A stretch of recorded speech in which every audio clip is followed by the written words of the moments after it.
There's an ancient view, still widely held, that what makes human beings special, what distinguishes us from the beasts of the field, is that we are rational.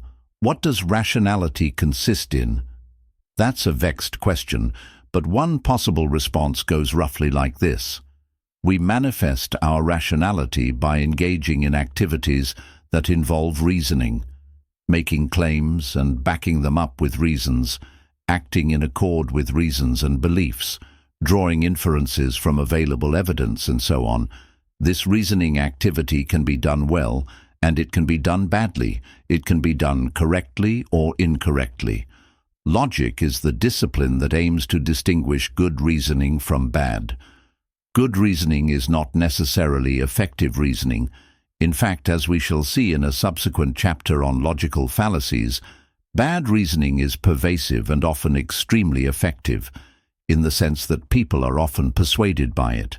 In logic, the standard of goodness is not effectiveness in the sense of persuasiveness, but rather correctness according to logical rules. For example, consider Hitler. He persuaded an entire nation to go along with a variety of proposals that were not only false, but downright evil. You won't be surprised to hear that if you examine it critically, his reasoning does not pass logical muster. Hitler's arguments were effective, but not logically correct. Moreover, his persuasive techniques go beyond reasoning in the sense of backing up claims with reasons. Hitler relied on threats, emotional manipulation, unsupported assertions, etc. There are many rhetorical tricks one can use to persuade. In logic, we study the rules and techniques that allow us to distinguish good, correct reasoning from bad, incorrect reasoning. Since there are a variety of different types of reasoning and methods with which to evaluate each of these types, plus various diverging views on what constitutes correct reasoning, there are many approaches to the logical enterprise. We talk of logic, but also of logics. A logic is just a set of rules and techniques for distinguishing good reasoning from bad. A logic must formulate precise standards for evaluating reasoning and develop methods for applying those standards to particular instances. Basic notions. Reasoning involves claims or statements, making them and backing them up with reasons, drawing out their consequences. Propositions are the things we claim, state, assert. Propositions are the kinds of things that can be true or false. They are expressed by declarative sentences. We use such sentences to make all sorts of assertions, from routine matters of fact, the earth revolves around the sun, to grand metaphysical theses. Reality is an unchanging, featureless, unified absolute. To claims about morality, it is wrong to eat meat. It is important to distinguish sentences in the declarative mood, which express propositions, from sentences in other moods, which do not. Interrogative sentences, for example, ask questions, is it raining? And imperative sentences issue commands, don't drink kerosene. It makes no sense to ask whether these kinds of sentences express truths or falsehoods, so they do not express propositions. We also distinguish propositions from the sentences that express them, because a single proposition can be expressed by different sentences. It's raining and es rainé both express the proposition that it's raining. One sentence does it in English, the other in German. Also, John loves Mary and Mary is loved by John both express the same proposition. The fundamental unit of reasoning is the argument. In logic, by argument, we don't mean a disagreement, a shouting match. Rather, we define the term precisely. Argument equals a set of propositions, one of which, the conclusion, is supposed to be supported by the others, the premises.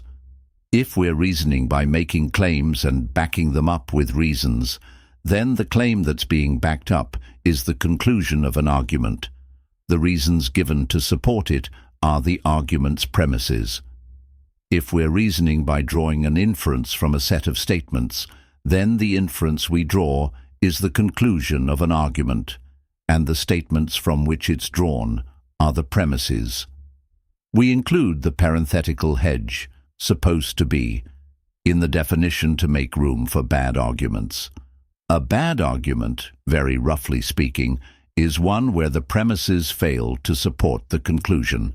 A good argument's premises actually do support the conclusion. Analysis of arguments. Again, the ultimate purpose of logic is to evaluate arguments, to distinguish the good from the bad. To do so requires distinctions, definitions, principles, and techniques that will be outlined in subsequent chapters. For now, we will focus on identifying and reconstructing arguments. The first task is to explicate arguments, to state explicitly their premises and conclusions. A perspicuous way to do this is simply to list declarative sentences expressing the relevant propositions, with a line separating the premises from the conclusion. Thus, this is an explication of the first argumentative passage above. To identify the conclusion of an argument, it is helpful to ask oneself, what is this person trying to convince me to believe by saying these things? What is the ultimate point of this passage? The answer is pretty clear in this case. Another clue as to what's going on in the passage is provided by the word because in the third sentence. Along with other words, like since and for, it indicates the presence of a premise. We can call such words premise markers. The symbol /therefore can be read as shorthand for therefore. Along with expressions like consequently, thus, it follows that, and which implies that, therefore is an indicator that the argument's conclusion is about to follow. We call such locutions conclusion markers. Several points of comparison to our first explication are worthy of note here. First, as mentioned, we were alerted of the conclusion by the word therefore. Second, this passage required much more paraphrase than the first. The second sentence is interrogative, not declarative, and so it does not express a proposition.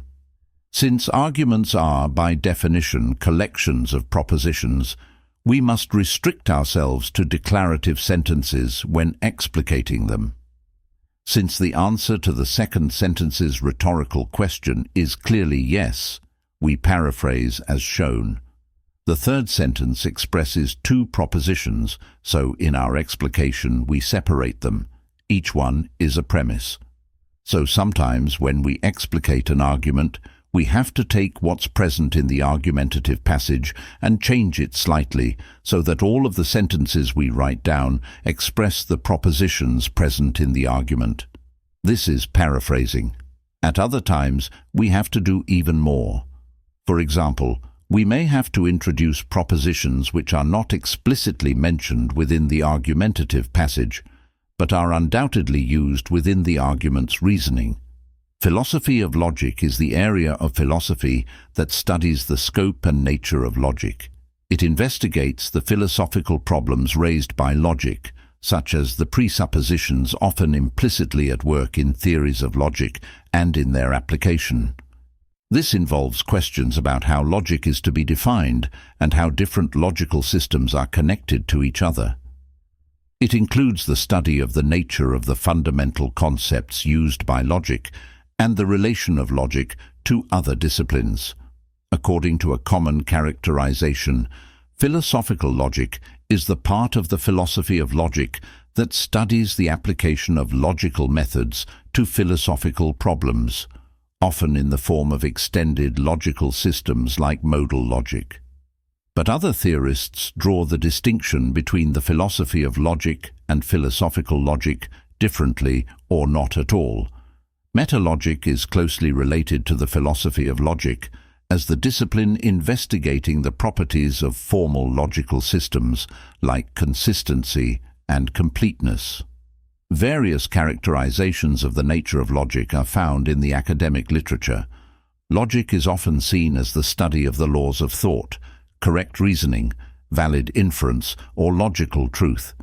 It is a formal science that investigates how conclusions follow from premises in a topic-neutral manner, i.e., independent of the specific subject matter discussed. One form of inquiring into the nature of logic focuses on the commonalities between various logical formal systems and on how they differ from non-logical formal systems. Important considerations in this respect are whether the formal system in question is compatible with fundamental logical intuitions and whether it is complete.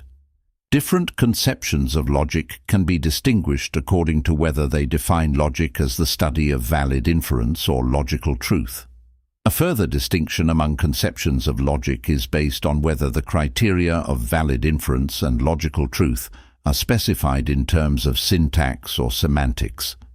Different types of logic are often distinguished.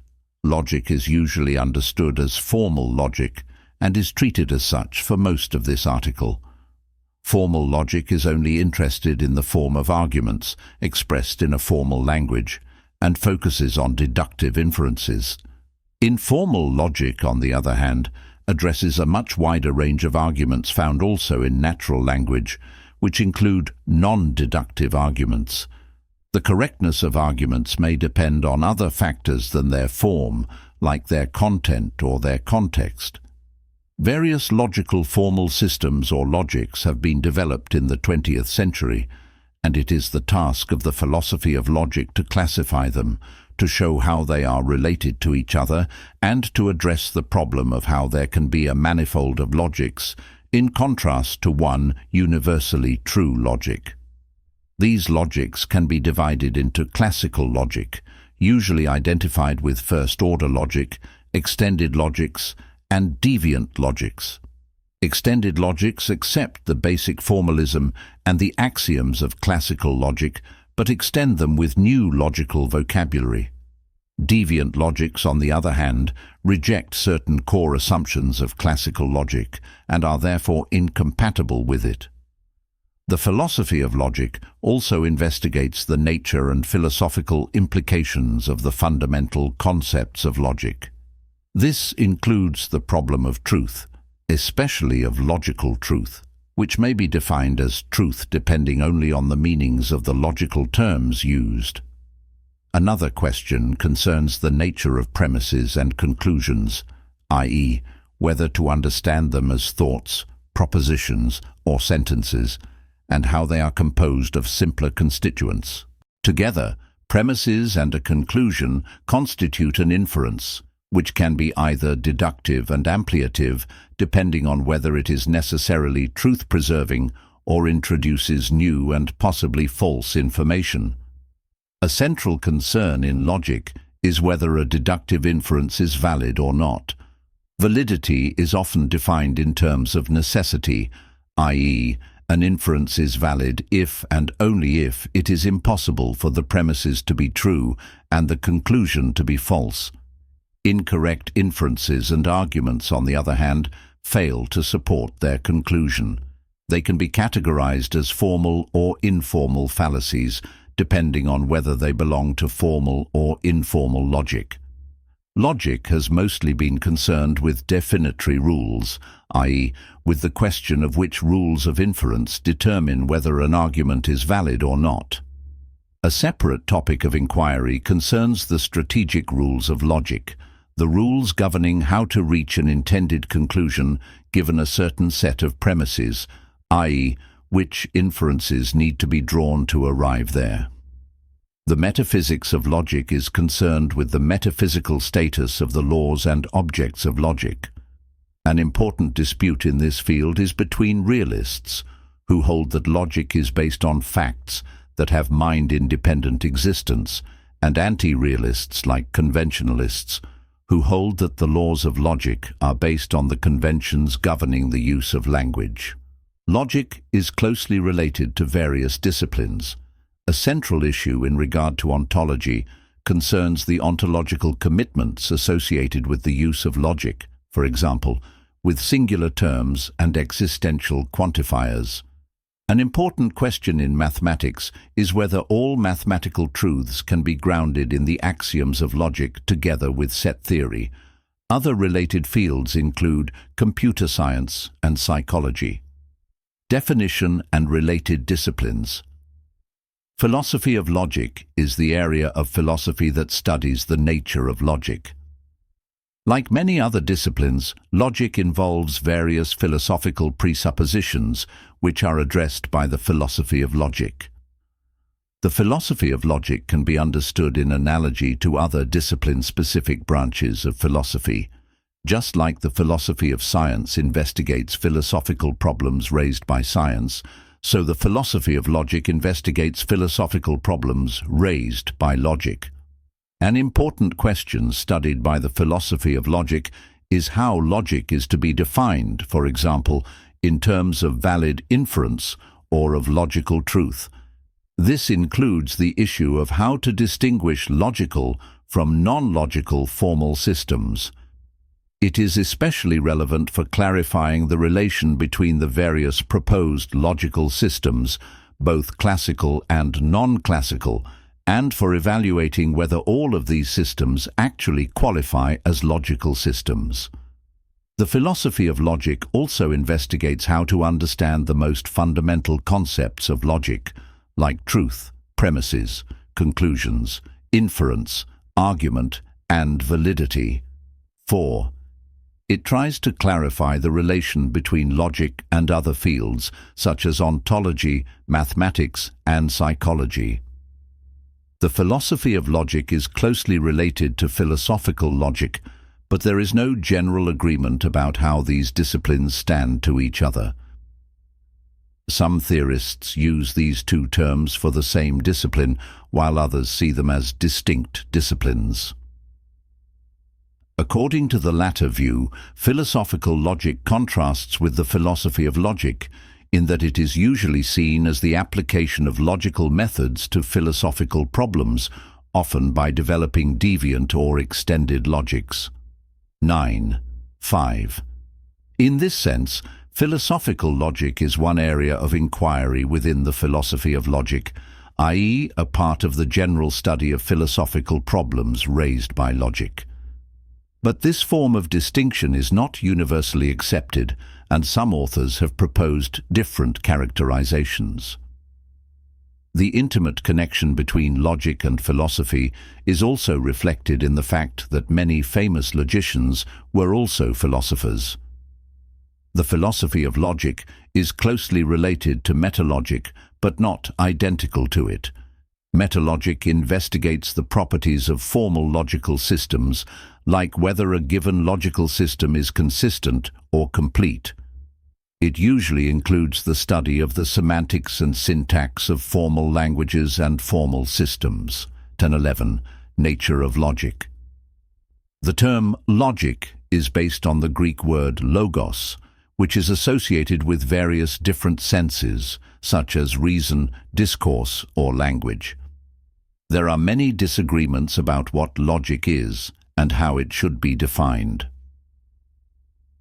Various characteristics are generally ascribed to logic, like that it studies the relation between premises and conclusions, and that it does so in a topic-neutral manner. An important task of the philosophy of logic is to investigate the criteria according to which a formal system should count as logic. Different conceptions of logic understand it as either based on valid inference, general characteristics. Traditionally, logic is often understood as the discipline investigating laws of thought. One problem for this characterization is that logic is not an empirical discipline studying the regularities found in actual human thinking. This subject belongs to psychology. This is better captured by another characterization sometimes found in the literature, that logic concerns the laws of correct thinking, or more specifically, correct reasoning. This reflects the practical significance of logic as a tool to improve one's reasoning by drawing good inferences and becoming aware of possible mistakes. Logic has also been defined as the science of valid argumentation. This mirrors the definition in terms of reasoning, since argumentation may be understood as an outward expression of inward reasoning. Logic is often seen as a formal foundation of all knowledge. As a formal science, it stands in contrast to the material or empirical sciences like physics or biology, since it is mainly concerned with entailment relations between propositions, but not with whether these propositions actually are true. 12. For example, deducing from the proposition all moons are made of cheese that Earth's moon is made of cheese is a valid inference. The error in this example is due to a false premise belonging to empirical astronomy. 12. A central feature of logic is that it is topic neutral. 13. 14. This means that it is concerned with the validity of arguments independent of the subject matter of these arguments. 4. In this sense, regular sciences are concerned with correct reasoning within a specific area of inquiry, for example concerning material bodies for classical mechanics or living beings for biology, while logic is concerned with correct reasoning in general, as applicable to all these disciplines. One problem with this characterization is that it is not always clear how the terms topic neutral and subject matter are to be understood in this context. 14.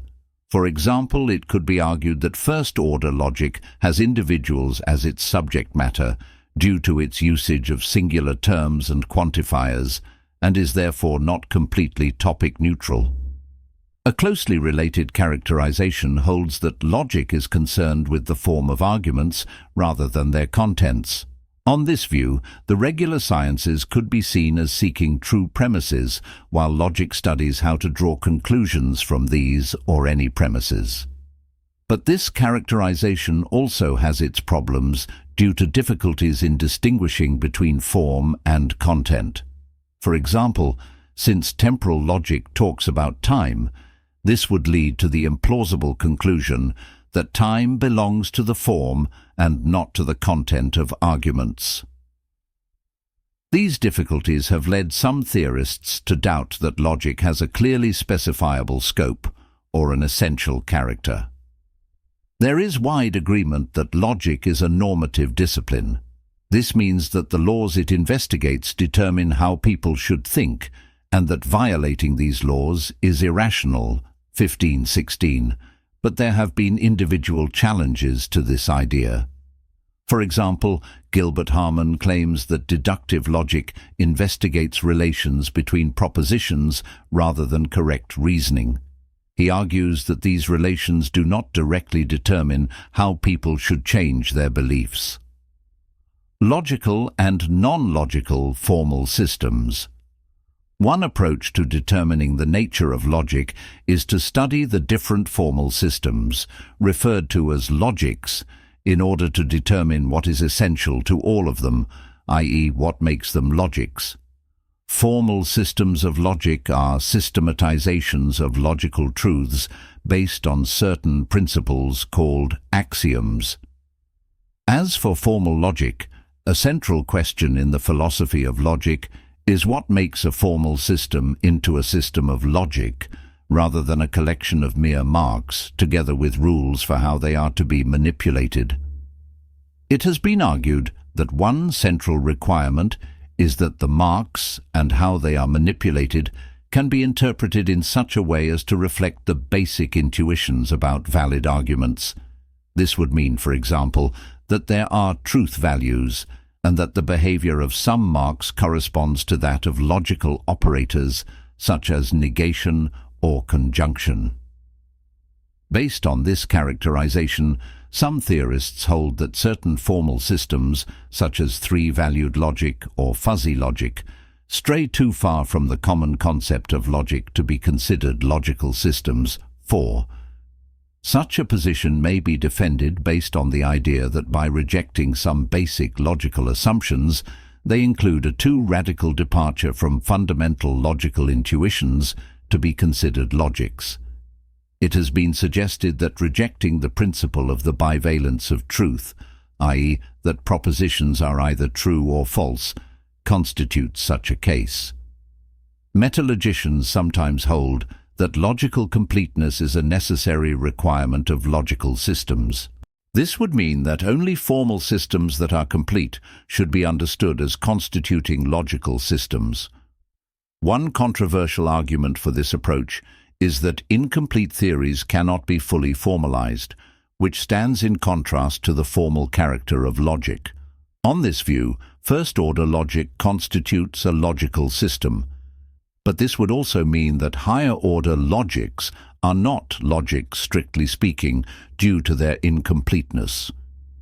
Conceptions based on valid inference or logical truth logic is often defined as the study of valid or correct inferences. On this conception, it is the task of logic to provide a general account of the difference between correct and incorrect inferences.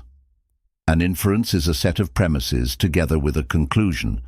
An inference is valid if the conclusion follows from the premises, i.e., if the truth of the premises ensures the truth of the conclusion.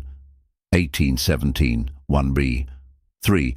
Another way to define logic is as the study of logical truth.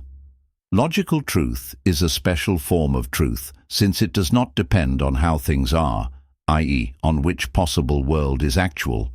Instead, a logically true proposition is true in all possible worlds. Their truth is based solely on the meanings of the terms they contain, independent of any empirical matters of fact. There is an important link between these two conceptions.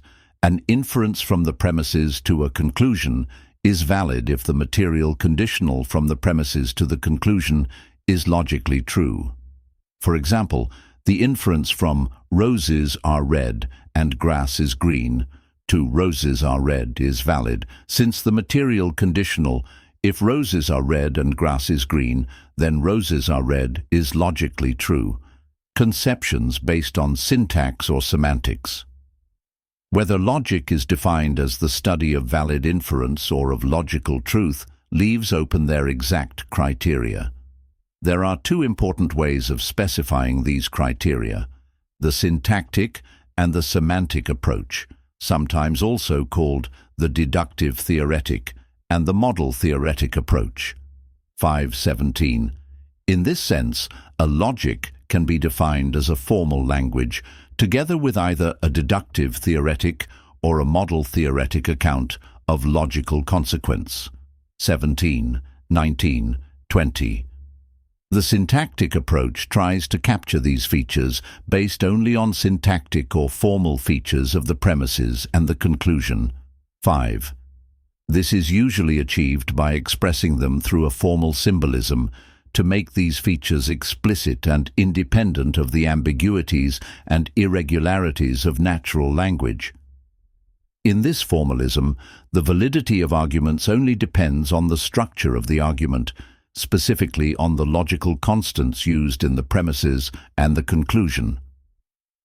On this view, a proposition is a logical consequence of a group of premises if and only if the proposition is deducible from these premises. This deduction happens by using rules of inference.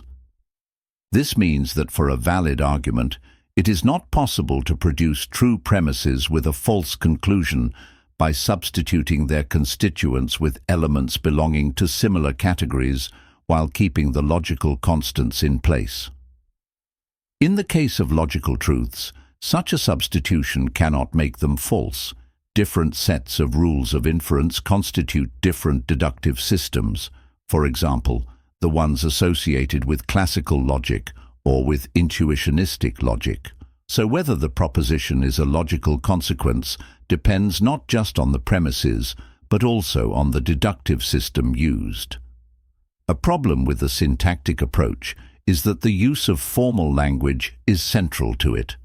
But the problem of logic, i.e., of valid inference and logical truth, is found not just in formal languages, but also in natural languages.